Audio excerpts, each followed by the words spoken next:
ये अचानक कैसे विचित्र सुख का आभास हुआ मुझे। इन गुरुओं के शब्दों ने जैसे मेरे हृदय को शांत कर दिया।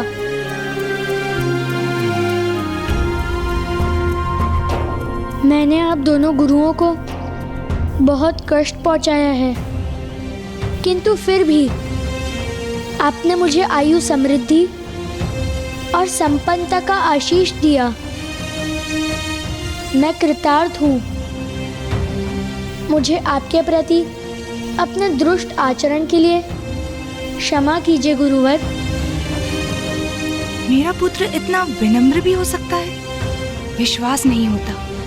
ये तो अवश्य इन नवीन गुरुदेव का ही प्रभाव है। तुमने क्षमा याचना की है पुत्र। अपने भूल का आभास होने पर ही उसके सुधार का आरंभ होता है। मेरा यह वचन सदा स्मरण रखना युवराज सुबोध। ईश्वर को ढूंढना ही हमारा सर्वोच्च धर्म है। आज के बाद जो भी करोगे उसमें सदा एक ही उद्देश्य निहित होना चाहिए कि ईश्वर के निकट पहुंचने का मार्ग सुनिश्चित करना। प्रणाम।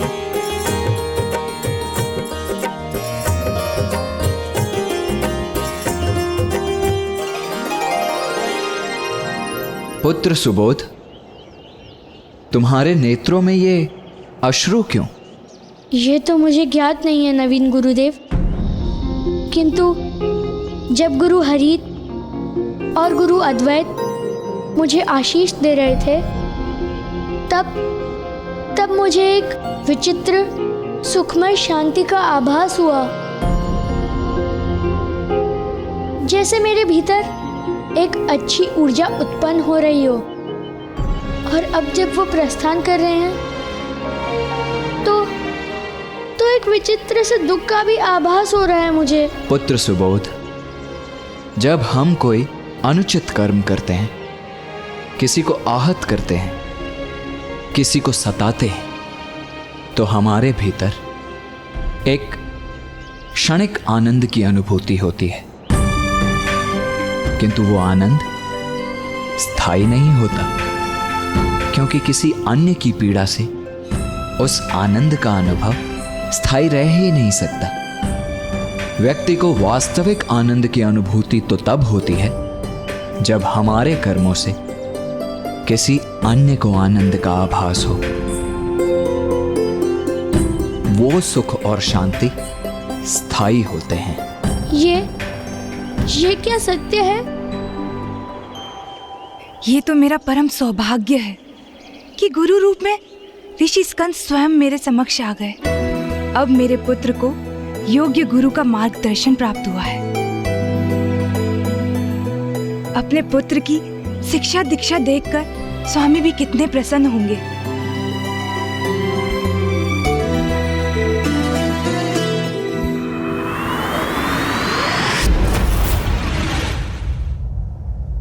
चलिए प्रिय। कहाँ स्वामी? ज्ञानरी वैकुंठ पहुंच चुका है, यह ज्ञात करने कि गणेश कहाँ है। यहाँ के पूर्व ज्ञानारी ब्रह्मलोक गया था। ब्रह्मदेव ने उससे 2 शब्द क्या कह सुन लिए, वो क्रोधित हो गया। अब इसके पूर्व कि मैं उससे वार्तालाप करूं और वो और क्रोधित हो जाए, हमें यहाँ से प्रस्थान करना चाहिए। नारायण! बताइए मुझे, गणेश कहाँ है?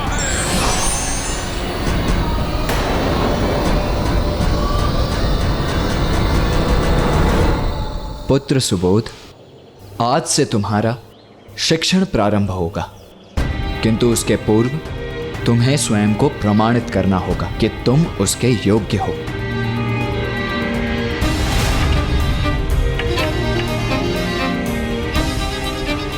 सुबोध।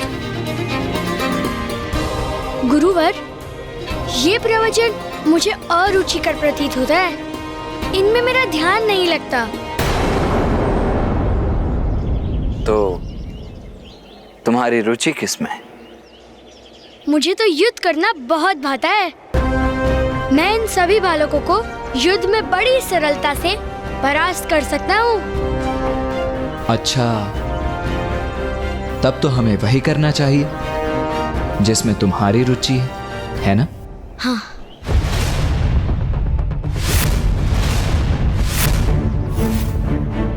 सुबोध, तुम सभी बालकों से अकेले युद्ध करेगा।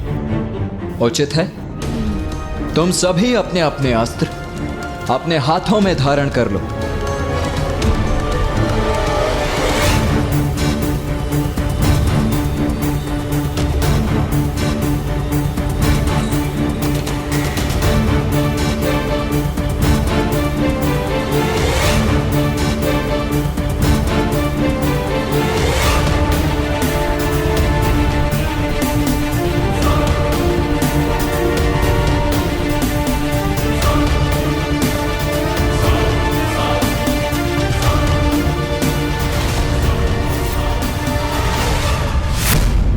रुक जाओ।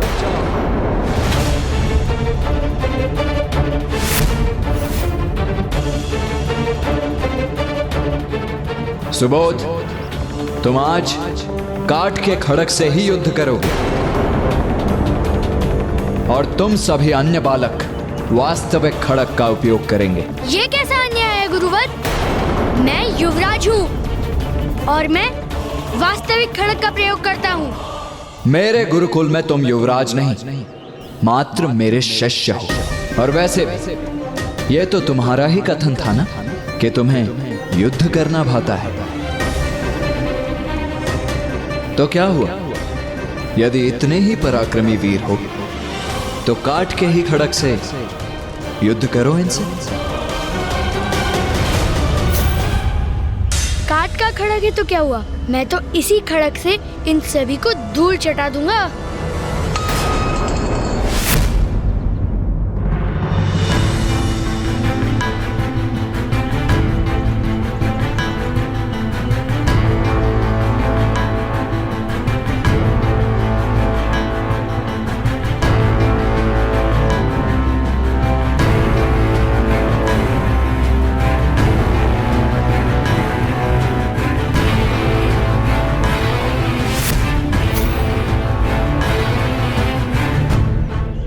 अब युद्ध आरंभ करो।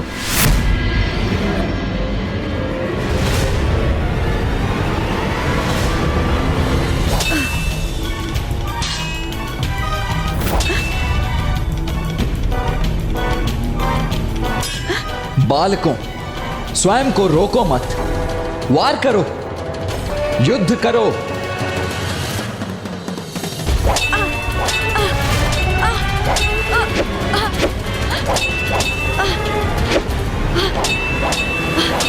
तुम सब पीछे क्यों हट रहे हो? वार करो मुझ पर। अब तो तुम्हारे पास वास्तविक खड़क भी है। युद्ध करो मुझसे।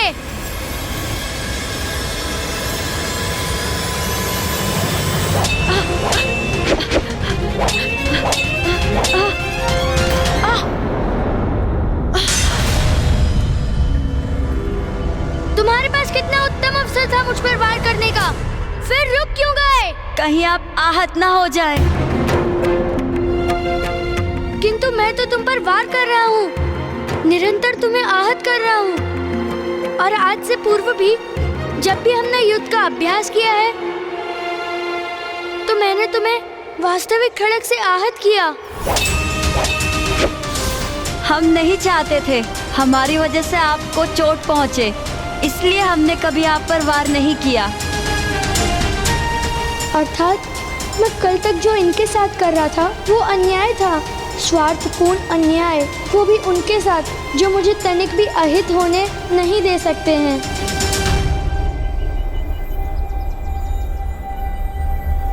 मेरे विचार से आज के लिए यह अभ्यास पर्याप्त है।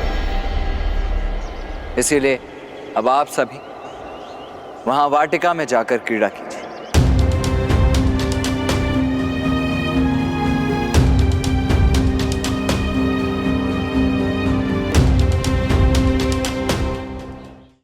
क्या हुआ पुत्र सुबोध? ऐसे स्तब्ध क्यों खड़े हो? गुरुदेव, मैंने सदैव इनके साथ निर्दयता का व्यवहार किया, इनको कष्ट भी पहुंचाया। आज जब इनके पास मुझ पर वार करने का अवसर था, मेरे द्वारा इनको पहुंचाए गए कष्ट का प्रतिशोध लेने का अवसर था, तो इन्होंने अपने आप को रोक लिया। किंतु क्यों गुरुदेव? उन्होंने ऐसा क्यों किया?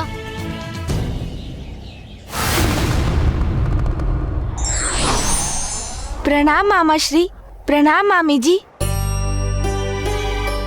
लो पुत्र गणेश, हम भी वैकुंठ से यहाँ आ गए। अब बताओ क्या करना है? मामा जी, मुझे विश्वास है अब ज्ञानारी स्वर्गलोक जाएगा। देवताओं से मेरे बारे में प्रश्न करेगा। कदाचित वो क्रोधवश उन पर आक्रमण भी कर दे और देवता उसके प्रति उत्तर में उससे युद्ध करेंगे। किंतु यही तो नहीं चाहते हो पुत्र गणेश तुम, कि देवताओं में और असुरों के मध्य एक बार और युद्ध हो? हाँ फूफा जी, इसीलिए तो मुझे अभी इसी क्षण देवराज इंद्र के पास जाकर इस विषय में चर्चा करनी होगी। मुझे तत्काल देवराज इंद्र और अन्य देवताओं को जाकर ये समझाना होगा कि हिंसा का प्रत्युत्तर हिंसा से नहीं, अपितु प्रेम और स्नेह से दिया जाना चाहिए। तभी मेरी युक्ति सफल होगी।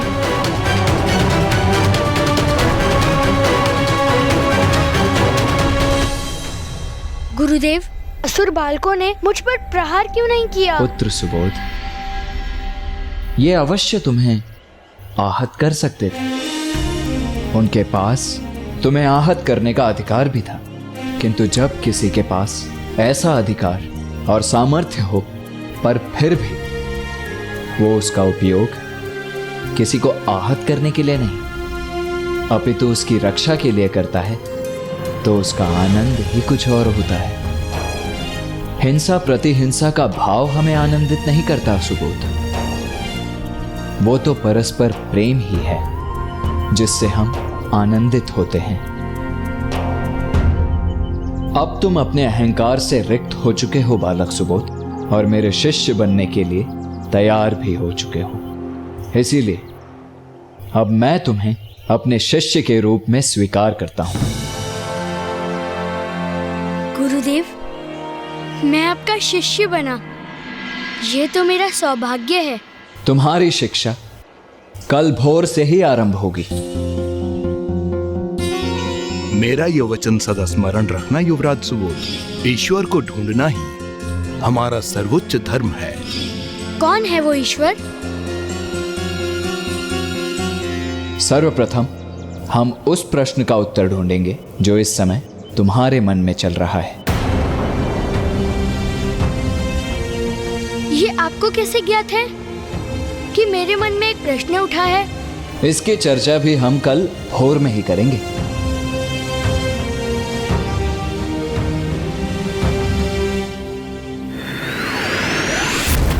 गणेश जी, यदि ज्ञानरी अपनी असुर सेना के साथ स्वर्ग पहुंच चुका है तो हमें यहीं रुककर उसका सामना करना चाहिए, उससे युद्ध करना चाहिए।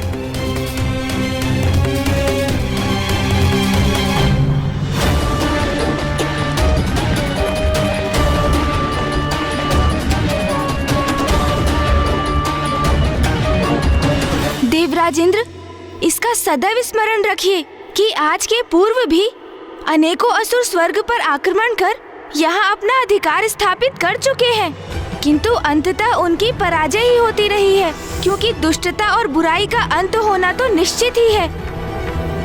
हम ज्ञानारी से युद्ध कर सकते हैं, उसका वध भी कर सकते हैं, किंतु फिर उसका पुत्र प्रतिशोध लेने यहाँ आएगा और हम उसका भी वध कर देंगे। फिर उसका पुत्र आएगा और ये श्रृंखला फिर निरंतर चलती रहेगी। देवराज इंद्र। इंद्रदेव, स्वर्गलोक को असुरक्षित छोड़कर यहाँ से पलायन करने की इच्छा मेरी भी नहीं है, किंतु गणेश जी का कथन भी सर्वथा उचित है। घृणा और शत्रुता का अंत युद्ध से नहीं होगा। गणेश जी ने एक योजना निर्धारित की है, हमें उसका अनुसरण करना चाहिए। देवराज इंद्र, देखो कौन आया है तुमसे भेंट करने। मैं असुरराज ज्ञानारी।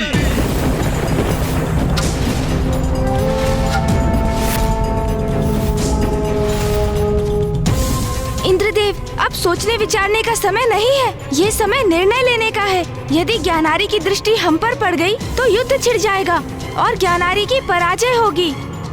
और फिर तब ज्ञानारी का पुत्र सुबोध और भी प्रति हिंसा का भाव लिए यहाँ पहुँच जाएगा। नहीं देवराज, हम ये युद्ध छिड़ने नहीं दे सकते। कहाँ छिपे हो तुम देवता? ब्रह्मदेव, नारायण, यहाँ तक कि महादेव भी मुझे देखकर भाग निकले हैं। मुझे नहीं ज्ञान था तुम देवता मुझसे इतने आतंकित हो।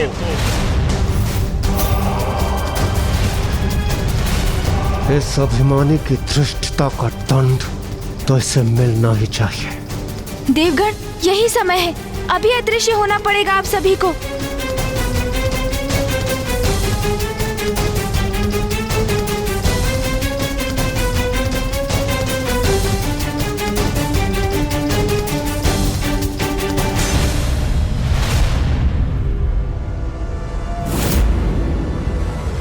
यहां भी कोई नहीं है, अर्थात यहां से भी सब भाग खड़े हुए हैं। हाँ, भीरू देवता।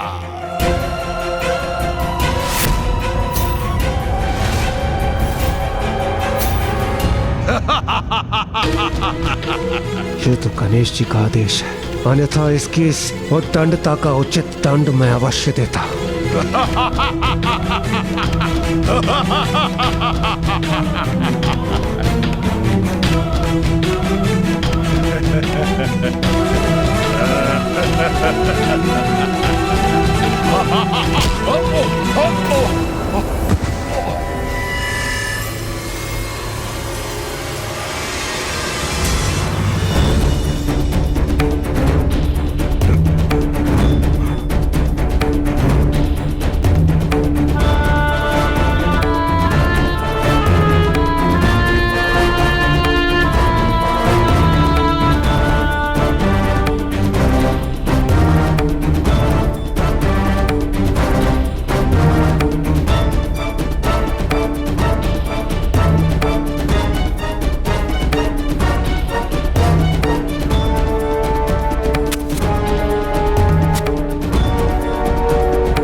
भगोड़े हैं ये देवता, मेरे डर से सब भाग खड़े हुए।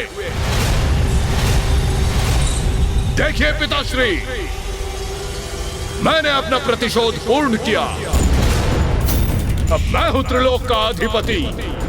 मैं असुरराज ज्ञानारी, मैं त्रिलोक का नवीन राजा हूं और मेरा पुत्र सुबोध मुझसे भी अधिक सामर्थ्यवान बनेगा, मेरा योग्य उत्तराधिकारी होगा। हम पिता पुत्र संपूर्ण ब्रह्मांड में विजय प्राप्त करेंगे।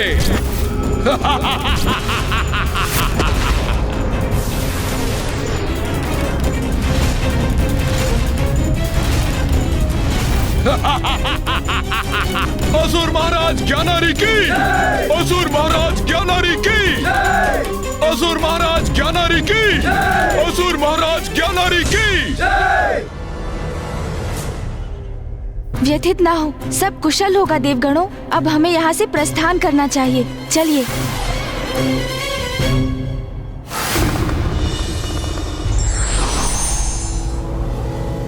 भैया, अब हमारी योजना की सफलता, विनाशकारी युद्ध श्रृंखला का अंत, सब कुछ आप पर ही निर्भर करता है। अब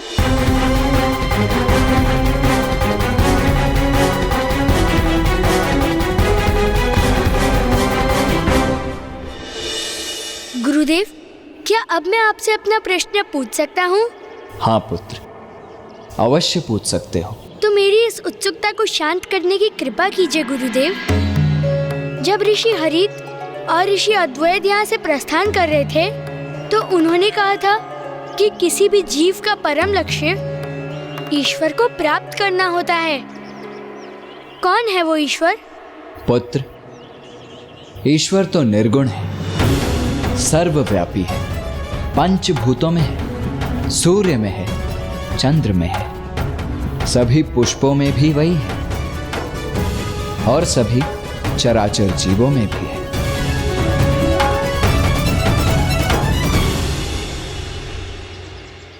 तो गुरुवर, क्या ईश्वर इस नन्ही सी चींटी में भी है? हाँ पुत्र, ईश्वर तो ब्रह्मांड के कण कण में समाहित है।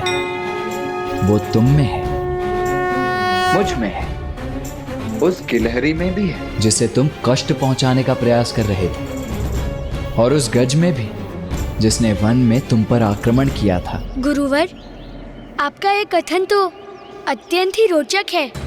आपने कहा कि ईश्वर निर्गुण है, वो सब में है, किंतु क्या उनका कोई अपना स्वरूप नहीं? कभी कभी समय के अनुसार सृष्टि को जब उनकी आवश्यकता होती है तो ईश्वर सगुण रूप भी धारण करते हैं।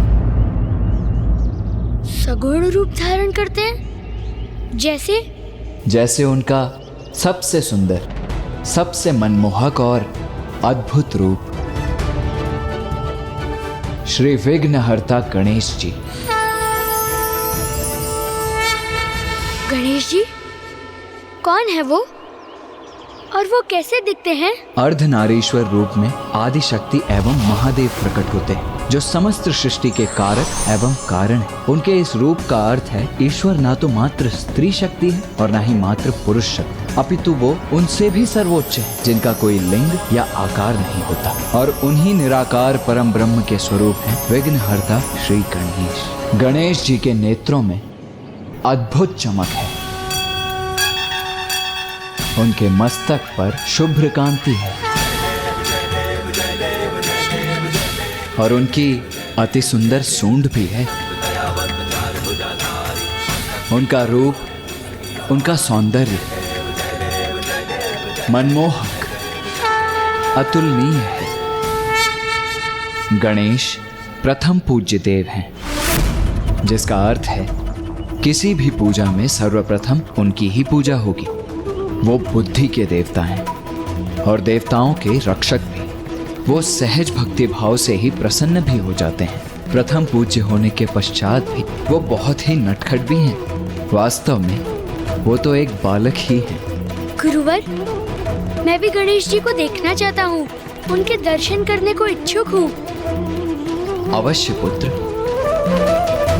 गणेश जी के दर्शन हेतु तुम्हें उनके मंत्र का उच्चारण करना होगा, और उनके मंत्र का उच्चारण तुम तब तक नहीं कर सकोगे जब तक तुम उसके प्रत्येक अक्षर में डूब नहीं जाओगे। मैं करूँगा जाप, अपनी पूरी निष्ठा और भक्ति से। उचित है। ओम गं गणपतये नमः। ओम गण गणपते नमः। ओम गं गणपतये नमः। ओम गण गणपते नमः। ओम गण गणपते नमः। ओम गण गणपते नमः। असुर महाराज ज्ञानारी की, असुर महाराज ज्ञानारी की।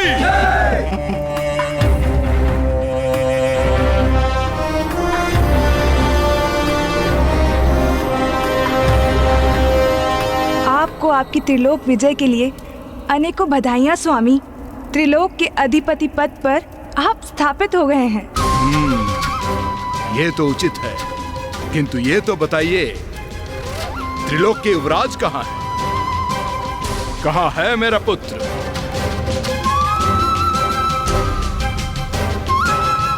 आपको ज्ञात है स्वामी, सुबोध को एक नवीन गुरु प्राप्त हुए हैं। जब से उन्होंने उसे शिक्षा देना आरंभ किया है, कितने परिवर्तन आ गए हैं उसमें। परिवर्तन? कैसा परिवर्तन? अब वो बहुत भोर से उठकर नियमित रूप से अपने पाठ सीखने जाता है। संपूर्ण दिवस ध्यान लगाकर वो एकाग्रता से शिक्षा प्राप्त करता है। अब तो उसका क्रोध भी शांत हो गया है। हाँ, अब वो अन्य बालकों को प्रताड़ित भी नहीं करता है, अपितु उनकी सहायता करता है। अब तो वो मांसाहारी भोजन भी नहीं करता है। क्या? अर्थात ये गुरु मेरे पुत्र की आसुरी प्रवृत्तियां नष्ट कर रहा है। कौन है ये नवीन गुरु? और मेरे पुत्र के सभी को आतंकित करने वाले स्वभाव को परिवर्तित करने वाला ये कौन होता है? कहाँ है वो? बताओ मुझे, कहाँ है वो? गुरुकुल में स्वामी। गुरुकुल? स्वामी, उसे अपने पाठ को समाप्त करने दीजिए। शांत रहो तुम। मैं जब चाहूंगा अपने पुत्र से जाकर भेंट करूंगा।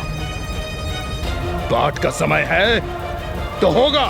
समय का बंधन मुझे रोक दे, यह क्या संभव है? स्वामी,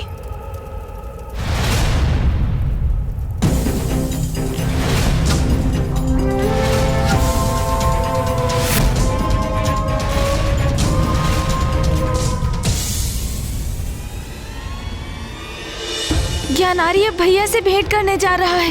यदि ज्ञानारी ने उनसे कुछ अनुचित कह दिया तो भैया आवेशित हो उठेंगे।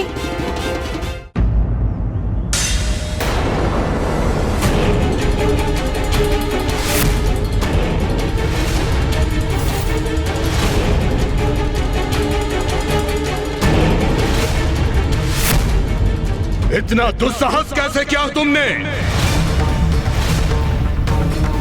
ज्ञानारी के पुत्र को इस प्रकार धरती पे बिठाने का दुस्साहस कैसे किया?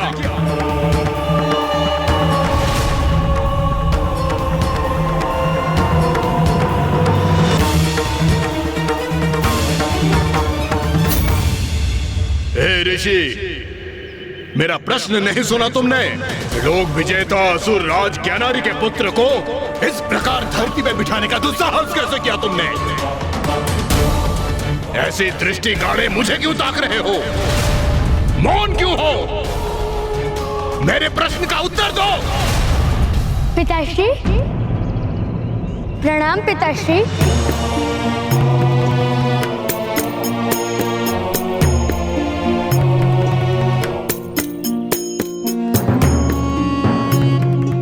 मेरा दंभी और आसुरी प्रवृत्ति युक्त पुत्र स्वयं आगे बढ़कर मेरे चरण स्पर्श कर रहा है। दकिनी उचित कहती है, परिवर्तन तो बहुत है इसमें। मुझे क्षमा कीजिए पिताश्री, मैं अपने ध्यान में इतना गहरा डूब गया था कि आपके आगमन का ज्ञात ही नहीं हुआ मुझे।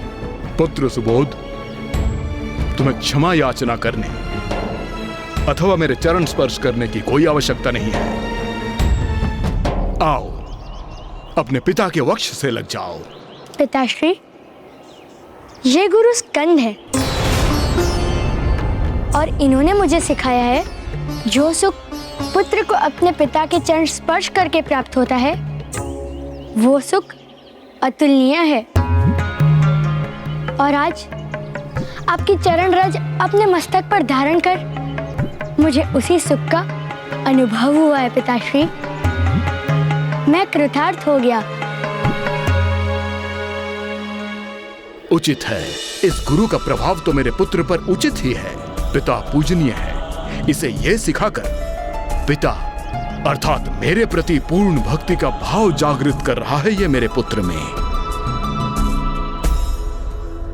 अच्छा, और क्या सिखाया है ये तुम्हारे नवीन गुरु ने? भक्ति के अति सुंदर सुमधुर अनुभव का ज्ञान दिया है इन्होंने मुझे। भक्ति? किसकी भक्ति?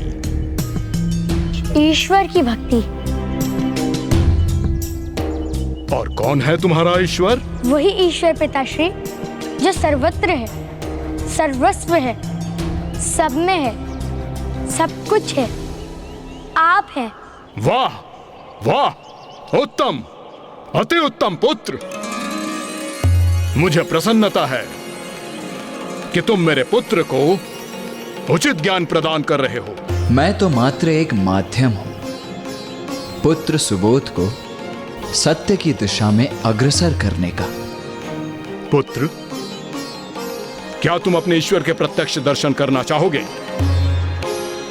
पिताश्री, क्या मुझे गणेश जी के दर्शन करवाने जा रहे हैं? उनके दर्शन कर तो मुझे अत्यंत आनंद आएगा। अवश्य पिताश्री। आओ, तो फिर विलंब किस बात की? चलो मेरे साथ। जाओ वत्स। उन 4 शब्दों का मंत्र तुम्हें प्रदान कर मैंने तुम्हें समस्त सृष्टि का ज्ञान दिया है। अब मेरे उस पाठ का सदा स्मरण रखना, तो कोई भी कठिनाई तुम्हें स्पर्श तक नहीं कर पाएगी, क्योंकि अब ईश्वर सदैव तुम्हारे साथ है। हाँ हाँ, वो तो है। ईश्वर सदैव सुबोध के साथ है।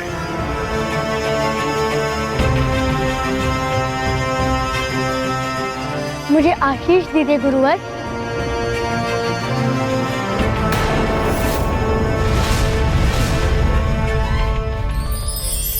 आयुष्मान भव पुत्र। मेरा पुत्र किसी अन्य के समक्ष झुके, ये असहनीय है मेरे लिए। चलो पुत्र, मैं आज अति गौरवान्वित अनुभव कर रहा हूँ, क्योंकि मेरा पुत्र अब मुझे ईश्वर तुल्य समझने लगा है। मैं अति उत्साहित हूँ कि पिताश्री स्वयं मुझे उन वास्तविक भगवान के दर्शन करवाने ले जा रहे हैं, जहाँ स्वयं गणेश जी हैं। सुबोध, तुम्हारा आगे का मार्ग अनेक कठिनाइयों से भरा होगा, किंतु तुमने गणेश जी का नाम अपने हृदय में धारण किया है, तो अब उनकी वही भक्ति तुम्हारी शक्ति भी बनेगी। ज्ञानारी की, असुर महाराज ज्ञानारी की, असुर महाराज ज्ञानारी की, असुर महाराज ज्ञानारी की, असुर महाराज ज्ञानारी की। पिताश्री, आपने तो मुझे कहा कि आप मुझे ईश्वर के दर्शन करवाएंगे। देखो दकिनी, मेरा पुत्र वो देखने के लिए कितना उत्सुक है जो मैं उसे दिखाना चाहता हूँ। इसकी निष्ठा से और भक्ति से अति आनंदित हूँ मैं।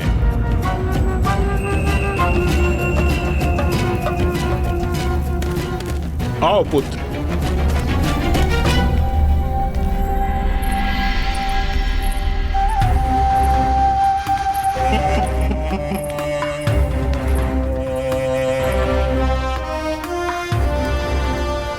देखो यहाँ, मेरे आदेश पर एक मूर्ति का निर्माण हो रहा है। अवश्य प्रथम पूज्य गणेश जी के श्री विग्रह की रचना हो रही होगी यहाँ। गुरुवर ऋषि स्कंद ने गणेश जी की जिस महिमा का बखान किया था, अब उसके साक्षात दर्शन का सुख प्राप्त होगा मुझे, और मैं उनके श्री विग्रह के समक्ष स्थित होकर उनके मंत्र का जाप कर सकूंगा।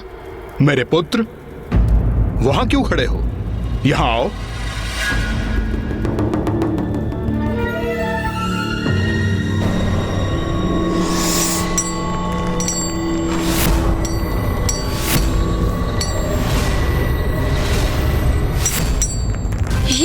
ये क्या है? ये मूर्ति तो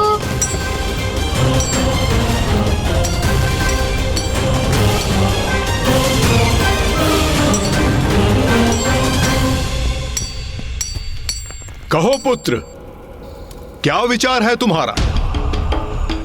अपने ईश्वर की मूर्ति भाई तुम्हें? ईश्वर? किंतु ये तो ईश्वर नहीं है।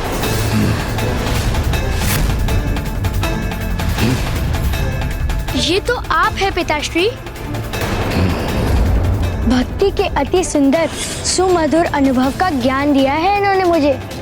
वही ईश्वर पिताश्री जो सर्वत्र है, सर्वस्व है, सब में है, सब कुछ है। आप हैं।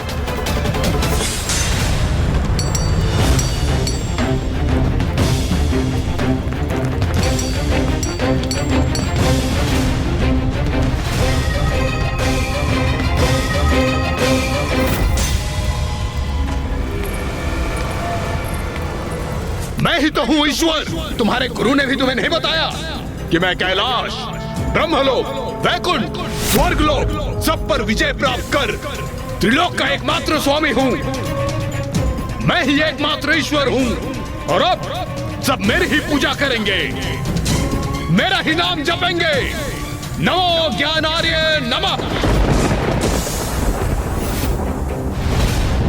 पिताश्री, आपने सर्वथा उचित कहा, किंतु ईश्वर केवल त्रिलोक के ही स्वामी नहीं, अपितु वे तो सर्वत्र हैं, अर्थात संसार के कण कण में स्थित है। वो पंचभूतों में है। वो ईश्वर जो आप में और मुझ में समाहित है, वो ईश्वर आप नहीं है पिताश्री। वो तो मेरे प्रभु परम ब्रह्म गणेश जी हैं।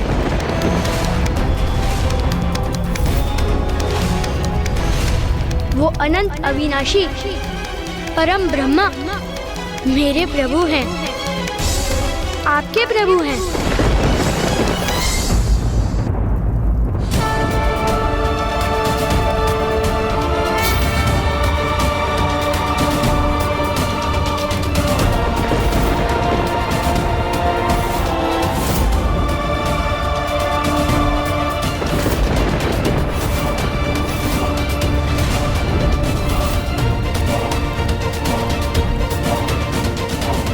मेरा पुत्र गणेश को अपना ईश्वर बुला रहा है। क्या क्या कहा तुमने? मैंने सत्य कहा पिताश्री। हम तो साधारण जीव हैं। हम भांति भांति के मोह माया में फंसकर अपनी अंतर्दृष्टि खो बैठते हैं। कभी इस तन से मोह तो कभी सांसारिक सुखों का मोह। हमारा मन इन्हीं बंधनों में बंधकर रह जाता है और हम इसी प्रकार हमारा संपूर्ण जीवन व्यर्थ गवा देते हैं। इसीलिए पिताश्री, मेरा तो आपसे भी अनुरोध है कि आप सभी प्रकार के मोह के बंधनों से मुक्त हो जाइए, त्याग दीजिए ये सब और गणेश जी की भक्ति में लीन होकर देखिए।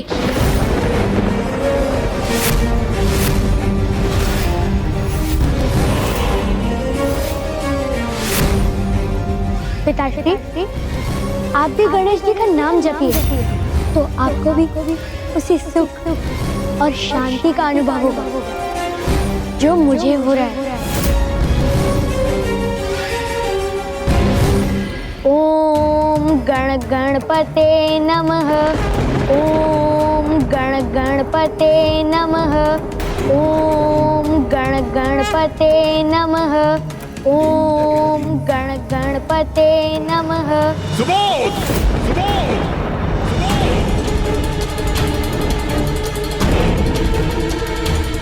तुम्हारी इतनी धृष्टता कि मेरे ही समक्ष मेरे शत्रु का गुणगान कर रहे हो।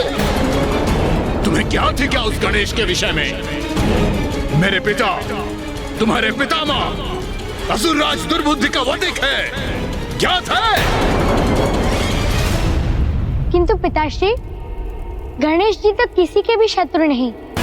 जब उनके भक्तों से भी कोई भूल हो जाती है तो वो उन्हें उचित मार्ग पर आने का अवसर प्रदान करते हैं। वो तो मात्र उन्हें ही दंड देते हैं जो सभी सीमाओं का उल्लंघन कर धन के पद से इतना भटक जाता है कि उनका सुपथ पर लौटना ही असंभव हो जाता है। पिताश्री, जब गणेश जी के द्वारा पितामह का अंत हुआ तो उसके साथ साथ उनके सारे पाप भी मिट गए। इसीलिए पिताश्री, गणेश जी ने उनका वध कर उन पर कृपा ही की है। वो गुरु, उस दुष्ट ने ही मेरे पुत्र की मति भ्रष्ट की है। ये सब उस गणेश का ही छल है। मेरे ही निवास में प्रवेश कर मेरे एकमात्र पुत्र की बुद्धि दूषित की है। उस गुरु को मेरे निकट लाओ, अब मैं उसका वध करूंगा।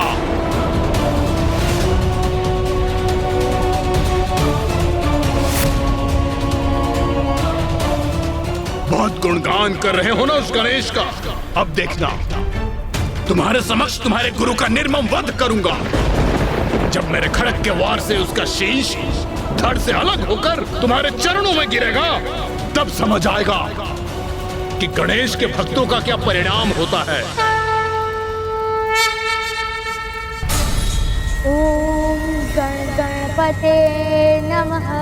ओम गण गणपते नमः। ओम गण गणपते नमः।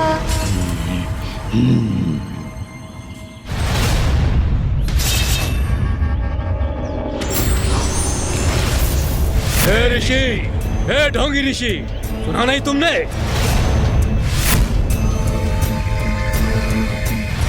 चलो उठो, त्रिलोक विजेता महाराज ज्ञानारी ने तुम्हें बुलाया है।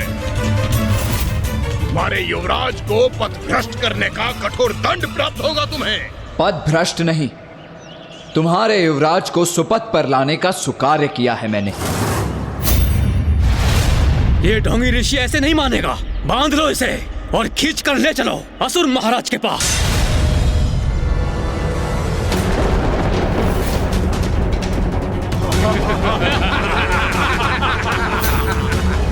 क्यों? अब भय से नेत्र खुल गए तुम्हारे? नेत्र तो अब तुम्हारे खुलने जा रहे हैं असुर सैनिकों। पकड़ो इसे, घेर लो और बांध लो इसे।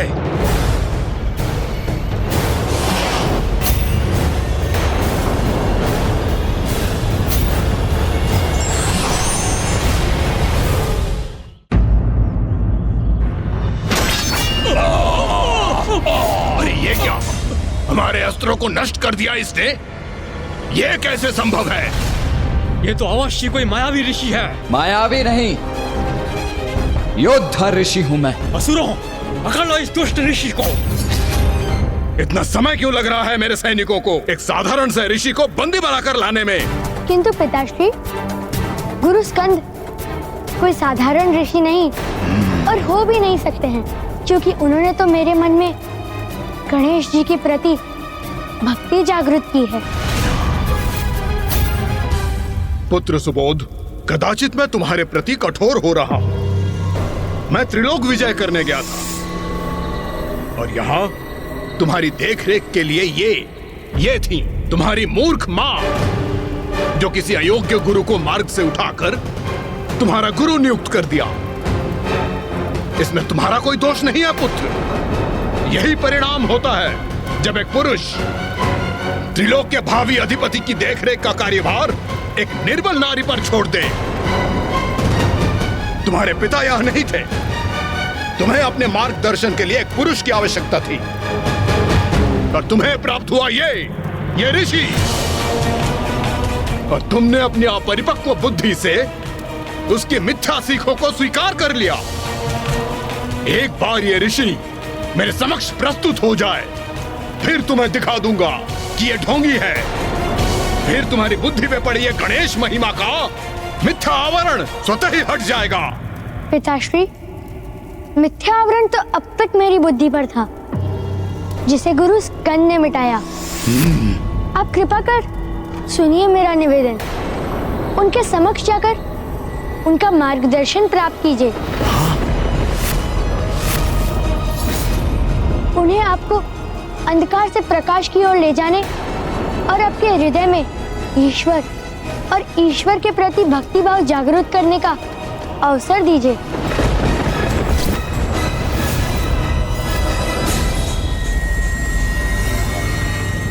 कहाँ रह गए वो सैनिक? मुझे वो ढोंगी ऋषि अभी इसी क्षण यहाँ चाहिए, मेरे समक्ष।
इस अवस्था में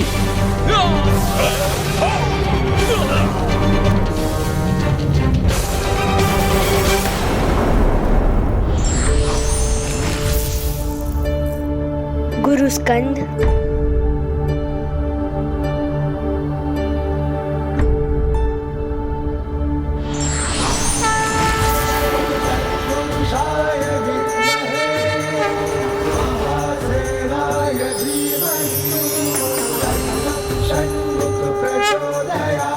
वत्स सुबोध, मैं महादेव पुत्र कुमार कार्तिकेय हूँ, तुम्हारे प्रभु गणेश जी का अग्रज। अब मुझे यहाँ से प्रस्थान करना होगा, किंतु तुम गणेश जी में अटूट विश्वास रखना। तुम्हारी भक्ति ही तुम्हें उन तक पहुंचा देगी। स्वयं गणेश जी के अग्रज कुमार कार्तिकेय से शिक्षा प्राप्त कर मैं तो कृतार्थ हो गया। ये क्या हो रहा है? महाराज, उस ऋषि ने हमारे सभी सैनिकों को आहत कर दिया है। अब यहाँ वो कहीं नहीं है। देखा पुत्र, क्या क्या तुम्हारे गुरु ने, उस ढोंगी ऋषि ने। पिताश्री, आप उनके लिए कुशब्द मत कहिए। वो मेरे गुरु हैं और गुरु की निंदा करना पाप होता है। कल के आए गुरु की निंदा असहनीय है तुम्हें, किंतु अपने पिता त्रिलोक विजेता, त्रिलोक अधिपति का इतना बड़ा अपमान करके चला गया तुम्हारा गुरु, वो देख सकते हो तुम? पिताश्री, भारी शत्रुओं को पराजित कर ब्रह्मांड पर तो विजय प्राप्त कर लिया आपने, किंतु अपने आंतरिक शत्रुओं को नष्ट नहीं कर पाए आप। आंतरिक शत्रु? कौन है ये आंतरिक शत्रु? वही पिताश्री जिसका आपके भीतर निवास है। काम, क्रोध, लोभ और मोह। पूर्व में मैं भी आप ही की भांति क्रोध करता था, किंतु जब से मैंने गणेश जी के नाम का जाप आरंभ किया है, मेरे आंतरिक शत्रुओं का स्वतः नाश हो गया। मैंने उन पर विजय प्राप्त कर ली पिताश्री। आप मेरा सुझाव माने तो आप भी मेरे साथ गणेश जी के नाम का जाप आरंभ कीजिए। बहुत सुंदर और मधुर है उनके नाम का जाप।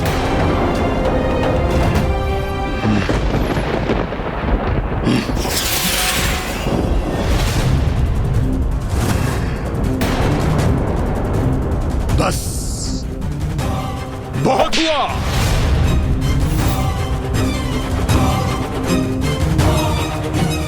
पुत्र प्रेम में मैं तुम्हें निरंतर अवसर देता गया, किंतु तुम्हारी उद्दंडता बढ़ती ही चली गई। किंतु अब मैं तुम पर कोड़े बरसाकर तुम्हारे भीतर सुबुद्धि जागृत करूंगा।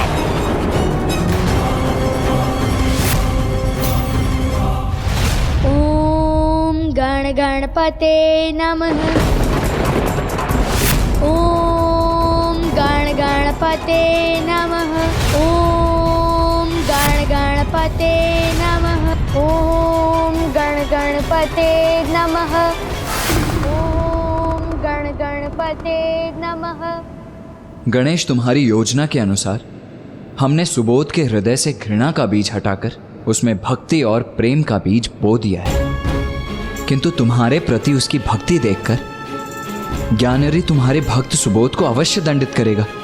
भैया, जैसे एक दीपक अपनी लौ से अनेक दीपक प्रज्वलित कर सकता है, उसी प्रकार सुबोध भी अपने पिता के भीतर अंधकार हर ज्ञानारी में भी प्रेम और भक्ति उत्पन्न करने का प्रयास करेगा। तुम उचित कह रहे हो गणेश, किंतु यदि सुबोध अपने पिता का हृदय परिवर्तन करने में असमर्थ रहा तो क्या वो सदा ज्ञानारी के कठोर दंड का भागी बनता रहेगा? भैया, मैं ज्ञानारी को सुधरने का, सन्मार्ग पर आने का एक समुचित अवसर दूंगा, किंतु जब उसके पापों की गागर भर जाएगी तब उसे उसके कर्मों के अनुरूप दंड भी दूंगा मैं। और रही बात सुबोध की, तो एक भक्त को उसका भगवान कभी एकाकी नहीं छोड़ता, चाहे कितना भी बड़ा संकट क्यों ना आ जाए। सुबोध मेरी भक्ति की परीक्षा में उत्तीर्ण होने वाला भक्त है। परिस्थिति चाहे कुछ भी हो, वो सदा विजयी ही होगा। अभी तुम्हारी गणेश भक्ति तुम्हारे तन और मन दोनों से बाहर निकालूंगा मैं। गणपते नमः। नहीं स्वामी, रुक जाइए।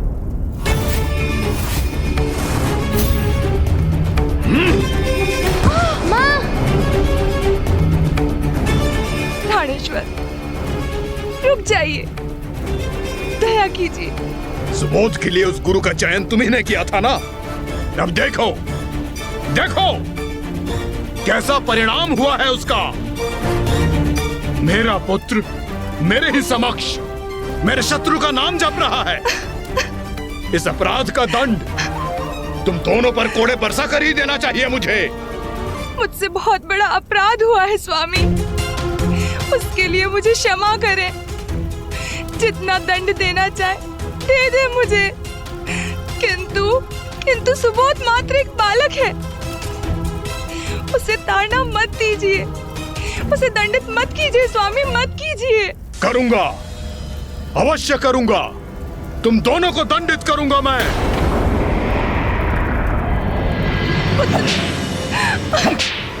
बस प्राणेश्वर, बस दया कीजिए, कृपा कीजिए, दया कीजिए स्वामी।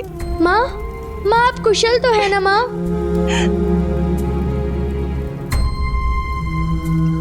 तुम पे प्रहार हो रहे हैं, फिर भी तुम मेरा कुशल पूछ रहे हो। किंतु तुम पे इतने प्रहार हुए, फिर भी तुम्हारे तन पर एक घाव भी नहीं हुआ। ये कैसी माया है पुत्र? माया नहीं माँ, ये तो भक्ति है, गणेश जी की भक्ति। और ये भक्ति मेरे कण कण में समा गई है माँ।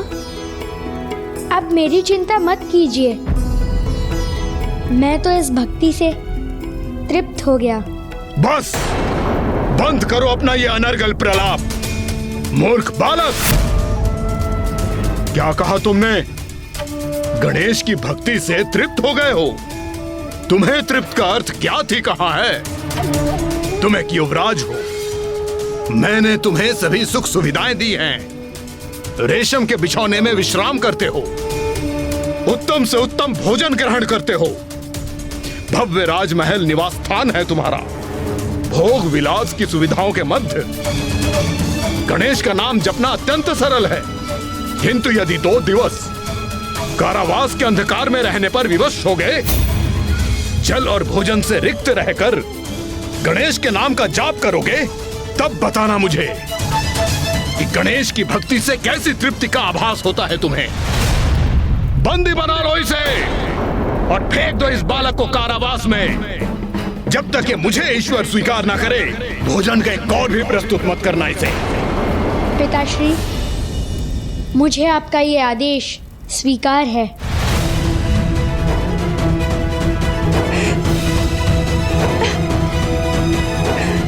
माँ, आप चिंता मत कीजिए, मुझे कुछ नहीं होगा। ओम गण गणपते नमः। ओम गण गणपते नमः। ओम गण गणपते नमः। ओम गण गणपते नमः। ओम गण गणपते नमः। ओम गण गणपते नमः। ओम गण गणपते नमः। ओम गण गणपते नमः। ओम गण गणपते नमः। ओम गण गणपते नमः। ओम गण गणपते नमः। ओम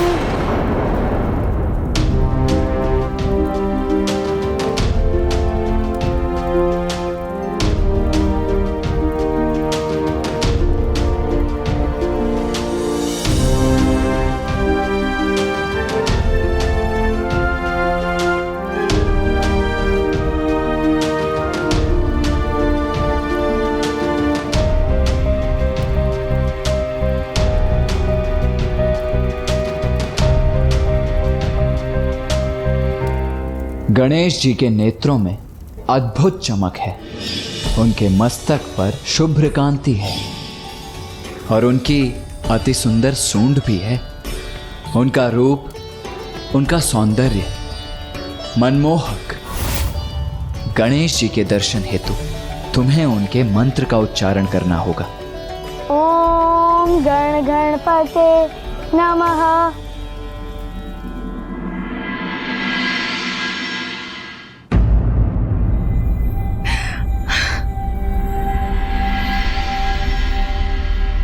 महारानी, अब भोर से रात्रि हो गई, आपने तनिक भी भोजन ग्रहण नहीं किया। अपने तन को इतना दंड क्यों दे रही हैं आप?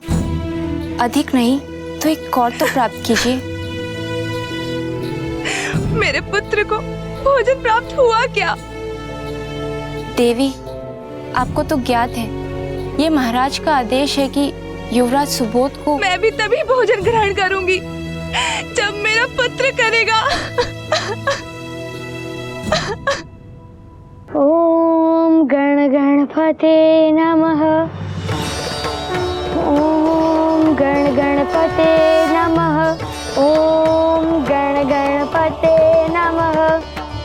ओम गण गणपते नमः। पुत्र गणेश, तुम कुशल तो हो ना? क्या बात है पुत्र, तुमने तो भोजन का स्पर्श तक नहीं किया। माँ, मुझे आपसे एक प्रश्न पूछने की अनुमति है? हाँ पुत्र, अवश्य पूछो अपना प्रश्न। माँ, यदि आपको ये ज्ञात हो जाए कि आपका एक भक्त भूखा है, तो आप क्या करेंगी माँ? पुत्र गणेश, एक भक्त के लिए तो उसके भगवान ही उसके माता पिता के समान होते हैं, और माता पिता के होते हुए एक पुत्र भला भूखा कैसे रह सकता है? हाँ, उचित है माँ। माता के होते हुए कोई पुत्र भूखा रह ही नहीं सकता, और पुत्र के होते हुए भी माँ भूखी नहीं रह सकती। तो फिर आप मुझे भोजन कराइए ना माँ। अवश्य पुत्र, ये लो तुम्हारे प्रिय मोदक। आहा, प्रिय मोदक।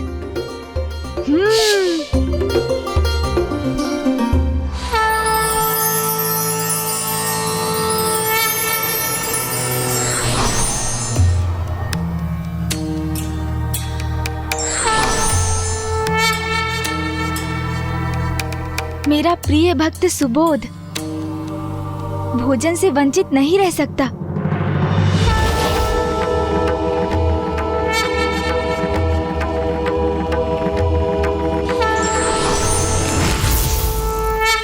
माँ,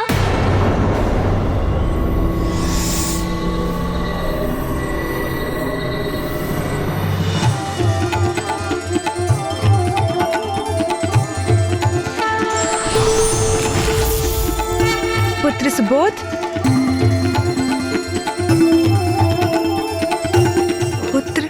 माँ,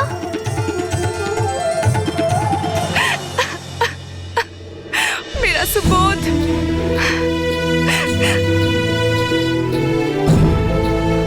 किंतु तुम कारावास से बाहर कैसे आए पुत्र? माँ, कारावास के रक्षक मेरे प्रति स्नेह की भावना रखते हैं, और उन्होंने ही मुझे आपसे मिलने की अनुमति दी है। और माँ, उन्होंने मुझे ये भी बताया कि आपने तनिक भी भोजन ग्रहण नहीं किया है, इसीलिए मैं आपको भोजन खिलाने आया हूँ। आइए, बैठिए।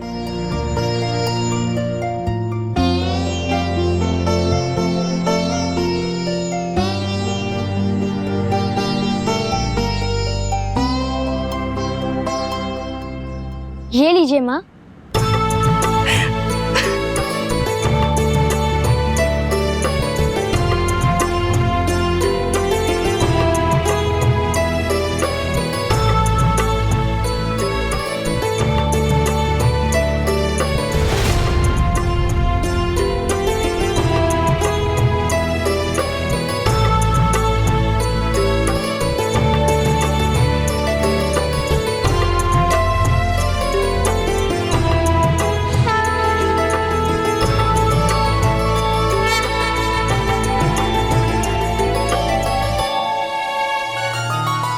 ये लीजिए माँ, खाइए।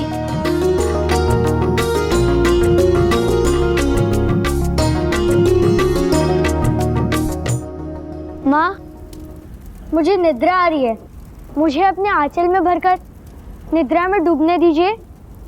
आओ पुत्र सुबोध।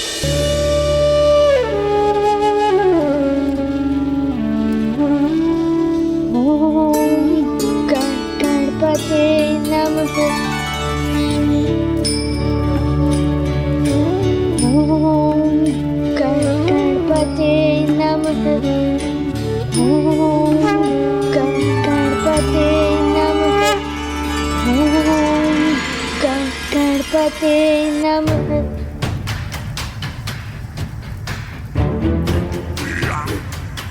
मिथ्यावरण तो अब तक मेरी बुद्धि पर था, जिसे गुरु स्कंद ने मिटाया। आप मेरा सुझाव माने तो आप भी मेरे साथ गणेश जी के नाम का जाप आरंभ कीजिए।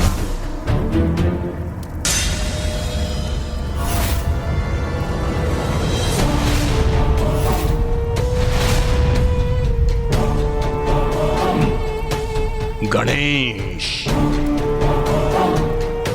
तुम्हारे मन में ये भ्रम कैसे उत्पन्न हो गया कि तुम मेरे पुत्र की बुद्धि को प्रभावित कर सकोगे? वो मेरा पुत्र है, असुर साम्राज्य का युवराज है वो। उसे उचित मार्ग पर कैसे लाना है ये ज्ञात है मुझे।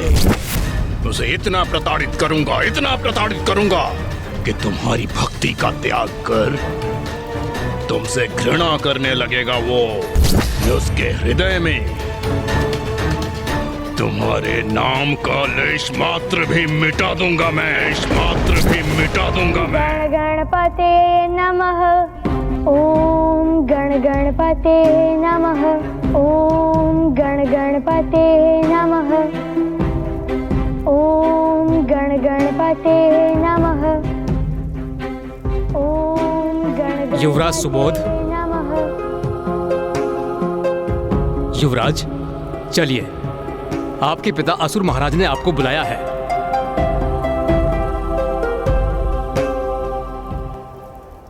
कितनी अद्भुत भक्ति है युवराज की, ज्ञात नहीं महाराज इस भक्ति के लिए युवराज को कितना भयंकर दंड देंगे। उस उद्दंड बालक सुबोध पर तनिक भी ममता उधेड़ने का दुस्साहस मत करना, क्योंकि मैं उसके भले के लिए ही उसके साथ इतनी कठोरता कर रहा हूं, समझी? माँ,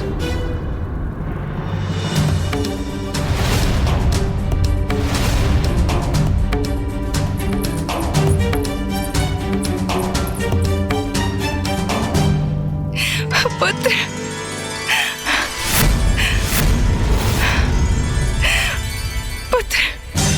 मूर्ख स्त्री तनिक भी नियंत्रण नहीं कर सकती स्वयं पर। मेरा सुबोध। प्रणाम माँ। दखिनी, मेरे आदेश का उल्लंघन मत करो। कोई आवश्यकता नहीं ऐसे अयोग्य पुत्र को स्नेह जताने की। प्रणाम पिताश्री।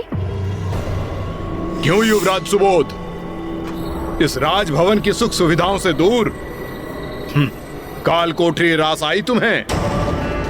कल तो बहुत बड़ी बड़ी बातें कर रहे थे तुम, उस गणेश का गुणगान कर रहे थे। अब ज्ञात हुआ उनकी भक्ति से कैसे कष्ट प्राप्त होते हैं। एक अंधकारी कक्ष, भोजन का अभाव, निद्रा और विश्राम के लिए कठोर शिलाखंड। क्यों, इन सब से तृप्त हो गए तुम? हाँ पिताश्री, मैं तो अत्यंत तृप्त हूँ। कारागार का कक्ष तो राजभवन के कक्ष से भी अधिक सुखकर था, क्योंकि उसमें मेरे प्रभु गणेश जी के दिव्य ऊर्जा का समावेश था।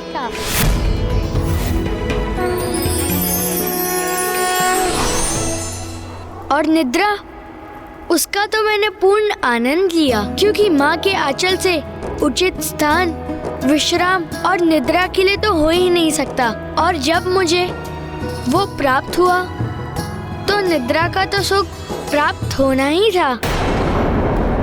और माँ ने मुझे भूखा कहाँ रहने दिया। उन्होंने मुझे अपने हाथों से स्वादिष्ट भोजन खिलाया।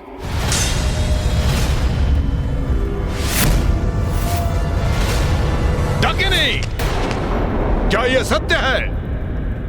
हाँ प्राणेश्वर, मुझे क्षमा कर दीजिए। जब मेरा भूखा पुत्र रात्रि में मेरे समक्ष आया तो अपने हृदय को नियंत्रण में रखने का भला क्या उपाय था। ऐसे में एक माँ अपने पुत्र को भोजन कैसे न कराती।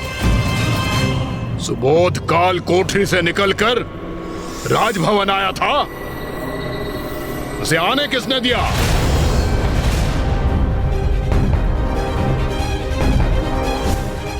पुत्र सुबोध। माँ, किंतु माँ, मैं कहाँ आया था आपके समक्ष? वो तो आप स्वयं आई थी कालकोठरी में, मुझे भोजन कराकर निद्रा कराने। नहीं नहीं, ये कैसे संभव है? कल रात्रि सुबोध मेरे कक्ष में आया था। सर्वप्रथम उसने मुझे भोजन कराया और फिर मैंने उसे। हाँ, ऐसा ही तो हुआ था। शांत हो जाओ, मुझे मूर्ख बना रहे हो तुम दोनों। यह कैसी बेतुकी बात है? सुबोध काल कोठरी में था तो राजभवन के कक्ष में कैसे पहुंचा? एक ही समय पर दो स्थानों पर कैसे हो सकता है ये? अभी ज्ञात हो जाएगा क्या सत्य है और क्या मिथ्या। हे द्वारपाल, क्या तुमने कल रात्रि सुबोध को कारावास से बाहर आने की अनुमति दी थी? नहीं महाराज, ये असंभव है। युवराज कहीं नहीं गए थे। मैं संपूर्ण रात्रि बड़ी चौकसी से द्वार की रक्षा कर रहा था और महारानी भी नहीं गई थी कारावास में। यदि कोई कहीं गया ही नहीं था तो फिर ये ऐसा क्यों कह रहे हैं? कैसा भ्रम है ये? आप अभी तक नहीं समझे पिताश्री, ये सब मेरे प्रभु गणेश जी की ही लीला है।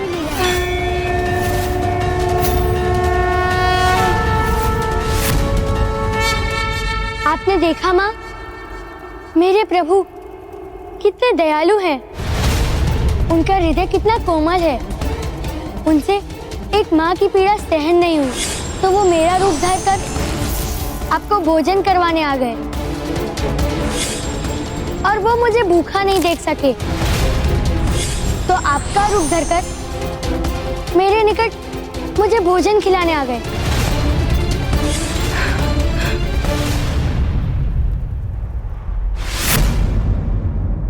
महाराज, ये सत्य है। कल संपूर्ण रात्रि युवराज गणेश जी की आकृति बनाकर उनकी पूजा करते रहे। युवराज, मेरे शत्रु उस गणेश की पूजा करते रहे और तुमने उसे होने दिया। द्रोही!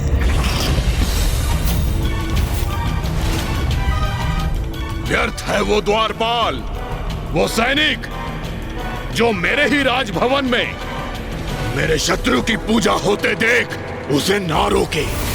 इस अपराध के दंड स्वरूप मैं तुम्हें मृत्यु दंड दूंगा। पिताश्री, इसमें इस द्वारपाल का कोई दोष नहीं। इन्होंने आपके प्रति कोई अपराध नहीं किया। यदि आप मृत्युदंड देना चाहते हैं तो मैं प्रस्तुत हूँ। आप मेरा अंत कर दीजिए। नहीं पुत्र, नहीं।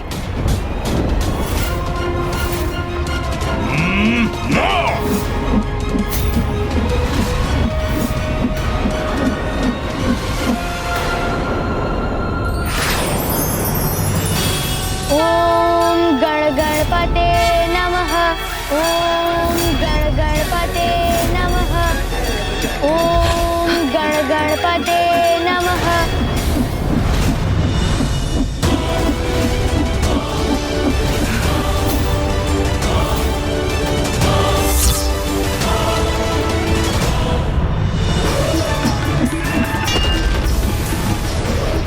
अरे, ये खड्ग मेरी ओर ही लौट कर आ रहा है।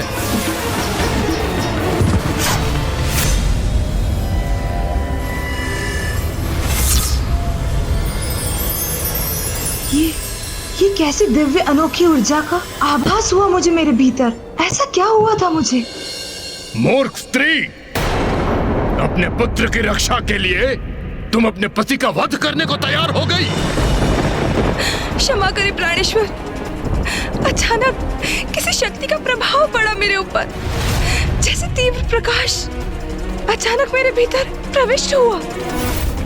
मुझे क्षमा करें प्राणेश्वर, मेरा आशय ये नहीं था कि ये अवश्य गणेश जी का चमत्कार था।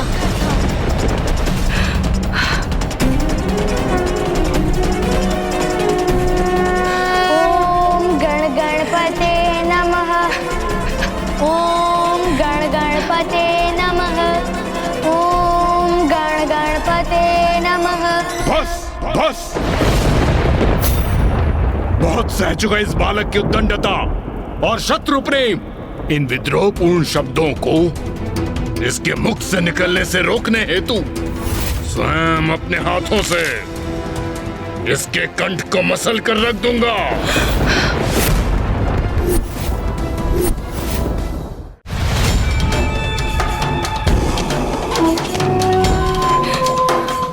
नहीं,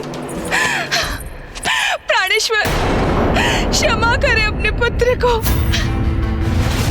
ये अनर्थ है। पिता अपने पुत्र का वध करेगा, ये सर्वथा अनुचित है। ए स्त्री, हट जा मेरे मार्ग से। प्राणेश्वर, वो मात्र एक बालक है, आपकी पूजा करता है वो। ये पितृद्रोही मेरी नहीं, मेरे परम शत्रु गणेश का पुजारी है। मुझे एक अवसर दीजिए प्राणेश्वर, मैं उसे समझाऊंगी। मैं उसकी माँ हूँ, वो मेरी बात अवश्य मानेगा। क्षमा कर दीजिए, उसे दंड मत दीजिए प्राणेश्वर, मत दीजिए।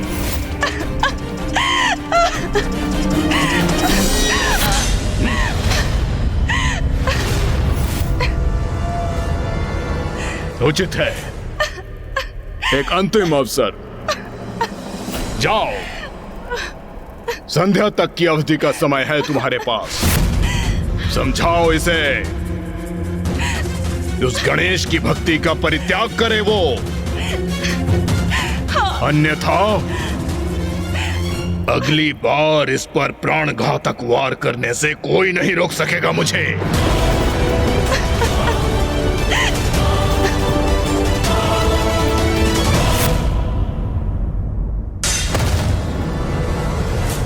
मेरे पुत्र, मेरे लाल, मेरा सुबोध, तुम्हारे पिता ने तुम्हें सदैव प्रेम दिया, अपार स्नेह दिया, सब कुछ दिया उन्होंने तुम्हें। त्रिलोक पर विजय प्राप्त की, किसके लिए पुत्र? तुम्हारे लिए ना पुत्र। तो फिर जो उन्हें अप्रिय है वो ही कर कर तुम उन्हें दुखी और क्रोधित क्यों कर रहे हो पुत्र? क्या तुम्हें तुम्हारे पिता से प्रेम नहीं?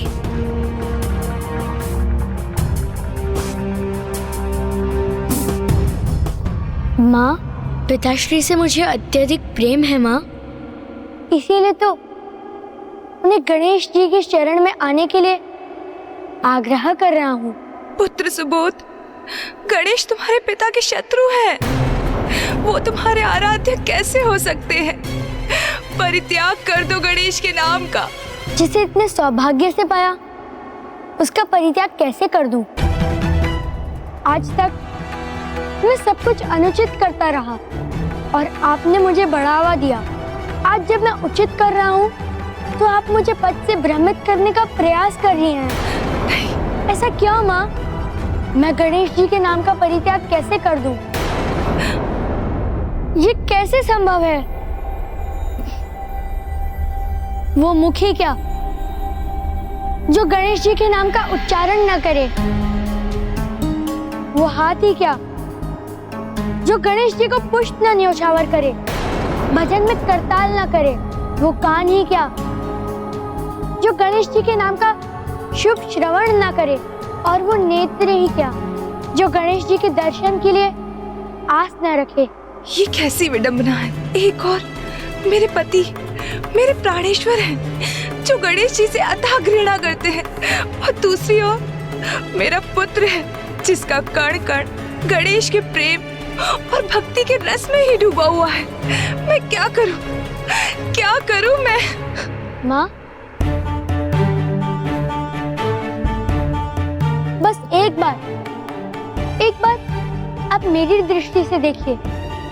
गणेश जी तो सर्वत्र है।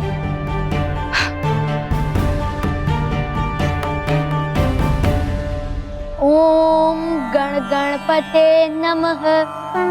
ओम गण गणपते नमः।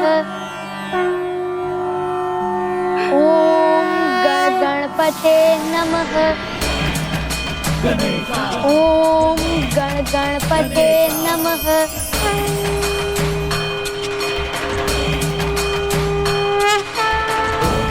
ओम गणपते नमः। ओम गणपते नमः।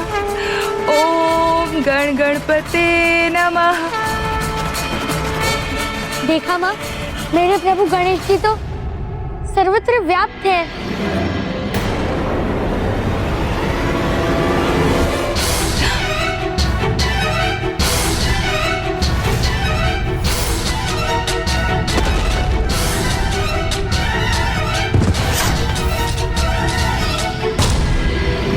ओम गणपते नमः।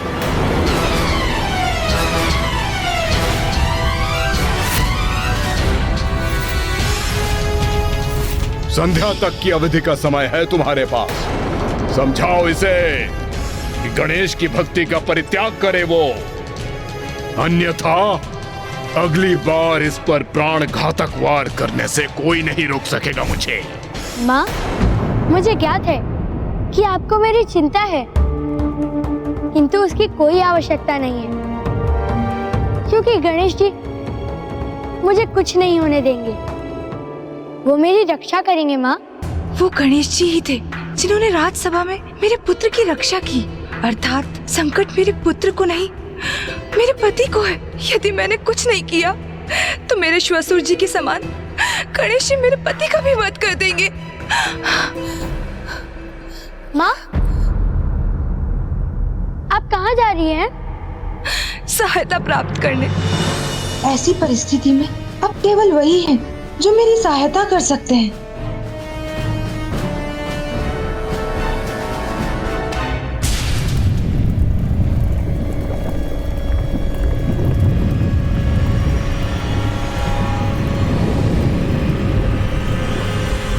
भ्राता अर्नलासुर! भ्राता अर्नलासुर! भ्राता अर्नलासुर!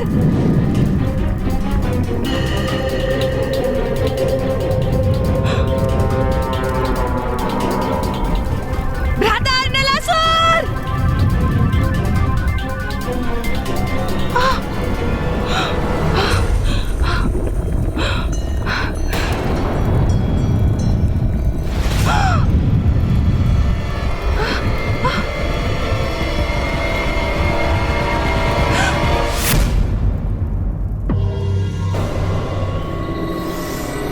ओम गणपते नमः।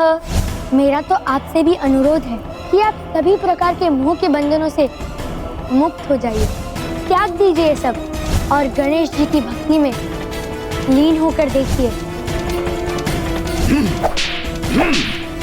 महाराज, क्या है? आपकी मूर्ति का निर्माण पूर्ण हो गया है।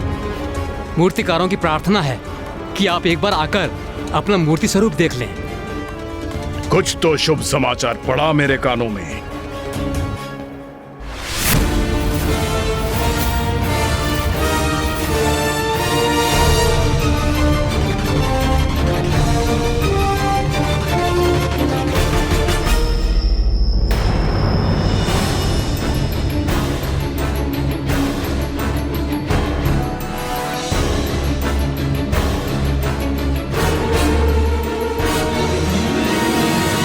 ये क्या मेरा पुत्र सुबोध है?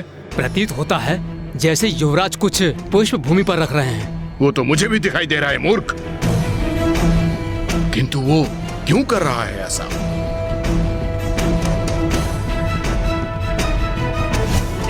मुझे एक अवसर दीजिए प्राणेश्वर, मैं उसे समझाऊंगी। मैं उसकी माँ हूँ, वो मेरी बात अवश्य मानेगा। प्रतीत होता है सुबुद्धि आ गई मेरे पुत्र को। डकिनी ने उसे गणेश भक्ति से उन्मुख कर ही दिया।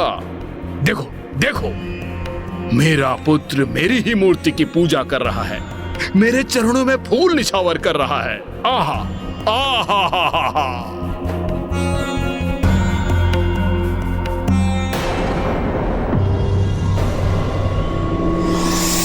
किंतु ये मिट्टी से क्या कर रहा है सुबोध? महाराज, ये पूजा की कोई विशेष पद्धति होगी? हाँ हाँ अवश्य, विशेष पूजा ही होगी। थोड़ा निकट जाकर देखता हूँ। अब जब मेरा पुत्र मेरी ही पूजा कर रहा है, अंततः मेरी वो मूर्ख पत्नी कुछ अच्छा करने में सफल हो गई।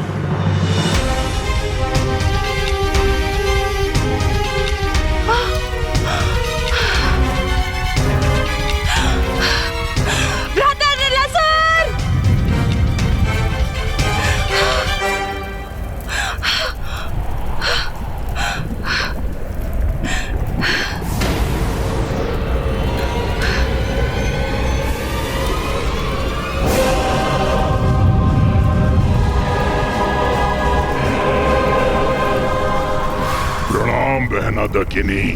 भ्राता नलासुर, मुझे आपकी सहायता चाहिए।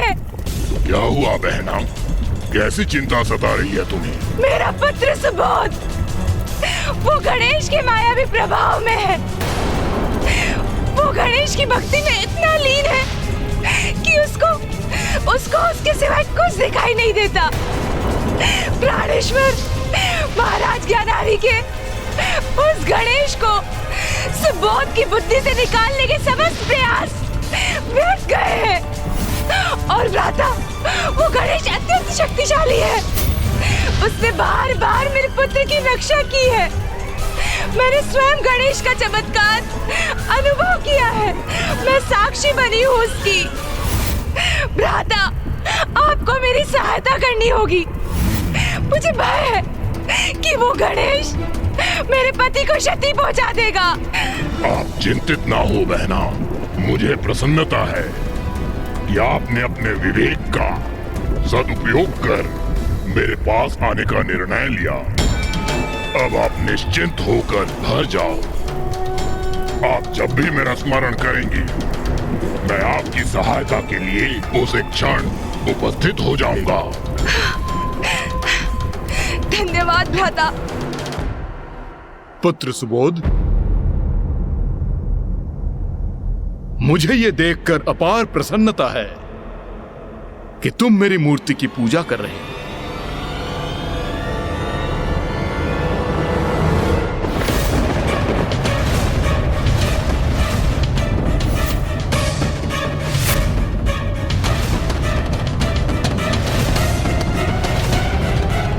पिताश्री, मैं आपकी नहीं गणेश जी की पूजा कर रहा हूँ।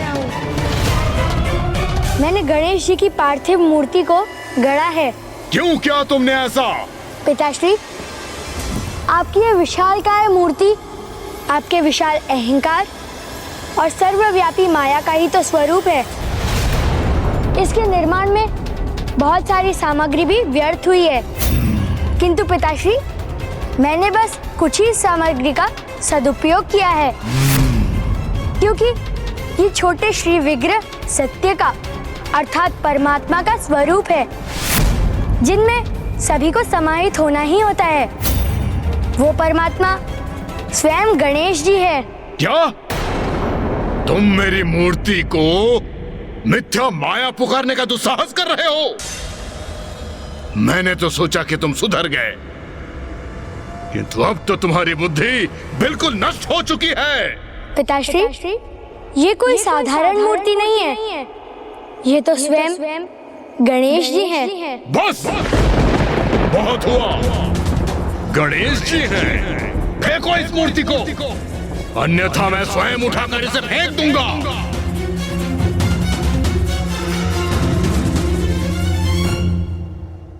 पिताश्री, आपके समक्ष स्वयं गणेश जी खड़े हैं और आप इन्हें मूर्ति समझने की भूल कर रहे हैं। इन्हें फेंकना तो दूर, इनकी इच्छा के बिना कोई इन्हें उठा भी नहीं सकता है। इतना विश्वास है तुम्हें अपने गणेश पर? ओम गण गणपते नमः। मूर्ख बालक, मैं अभी तुम्हारे इस विश्वास को खंडित कर देता हूँ। ओम गण गणपते नमः।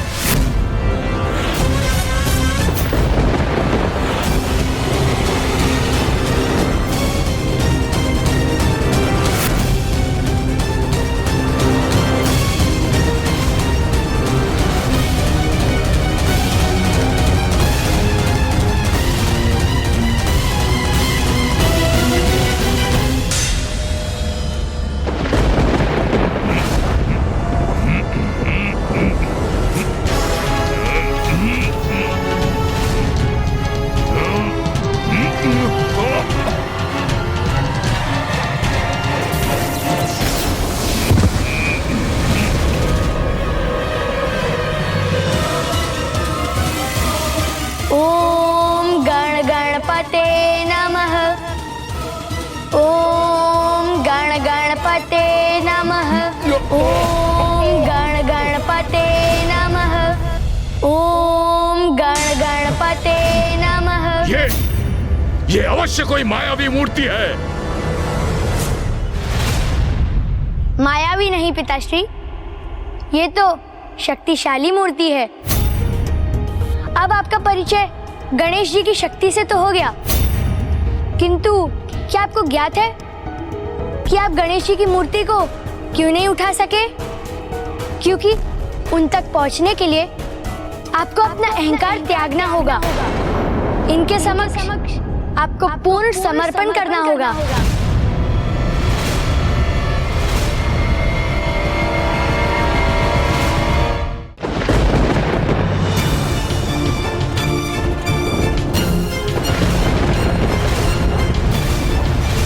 बड़े से बड़ा अहंकारी भी भक्ति के शक्ति से रचित इस मूर्ति को नहीं हटा सकता, किंतु भक्ति की शक्ति से अहंकार की प्रतीक आपकी इस विशालकाय मूर्ति को तो मैं एक उंगली से ही गिरा सकता हूँ। कोई मायावी शक्ति मेरी इस मूर्ति का अहित करना तो दूर, इसे हिला भी नहीं सकती।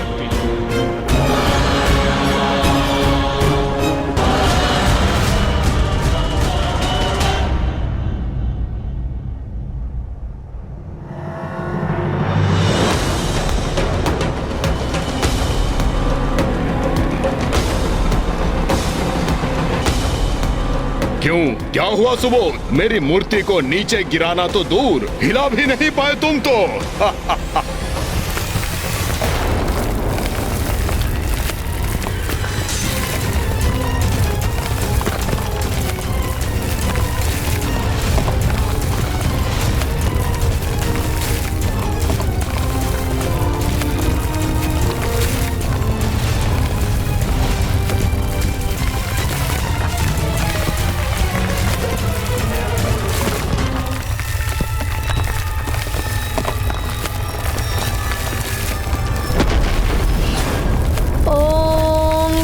गणपते नमः।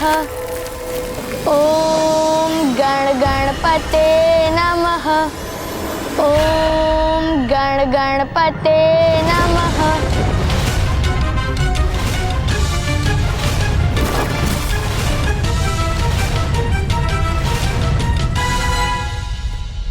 ओम गण गणपते नमः। गणेश गणेश गणेश, बहुत सुन चुका मैं। इतना विश्वास कहां से उपजा है तुम में? मैं तुम्हारा पिता हूं तो क्या? इस उद्दंडता के लिए मैं तुम्हें दंडित नहीं करूंगा। पिताश्री, मेरे विश्वास का आधार तो गणेश जी के प्रति मेरी भक्ति है। वो मेरी रक्षा अवश्य करेंगे, इसीलिए मुझे विश्वास है कि कोई मुझे स्पर्श भी नहीं कर सकेगा। मूर्ख बालक, उसने मुझे सताने के लिए माध्यम बनाया है तुम्हें। अगर इतना ही शक्तिशाली है तो मेरे समक्ष क्यों नहीं आता? वो कहाँ है? वो कहाँ है गणेश? मेरे राज्य में राजद्रोह का एकमात्र परिणाम है मृत्यु, मृत्यु, मृत्यु। गणेश का तो मैं वध करूंगा ही, तो उसके पूर्व मैं तुम्हारा वध करूंगा।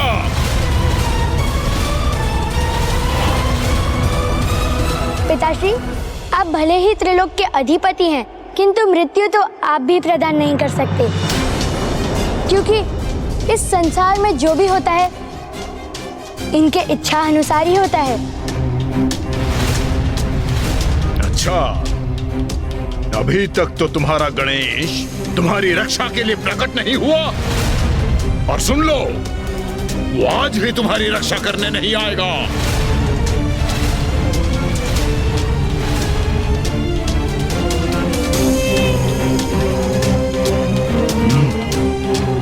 गणेश जी अवश्य आएंगे पिताश्री।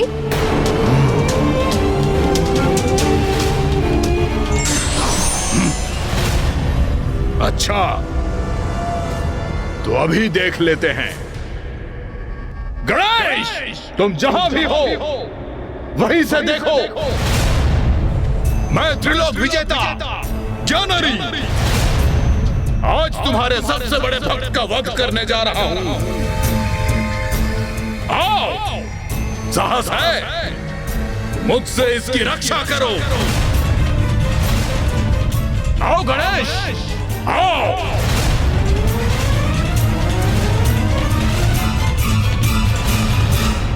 पिताश्री, वो तो इस सृष्टि के कण कण में है, आप में है, मेरे भीतर है, प्रत्येक निर्जीव वस्तु में भी है।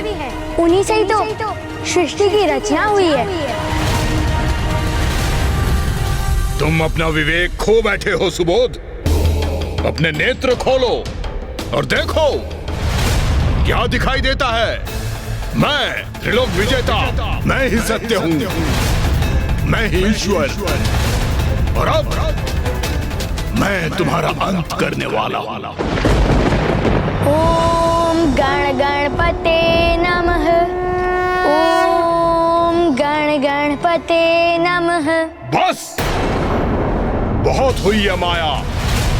अब इस माया और इसके कारण दोनों का अंत करूंगा मैं। ओम गण गणपते नमः। ओम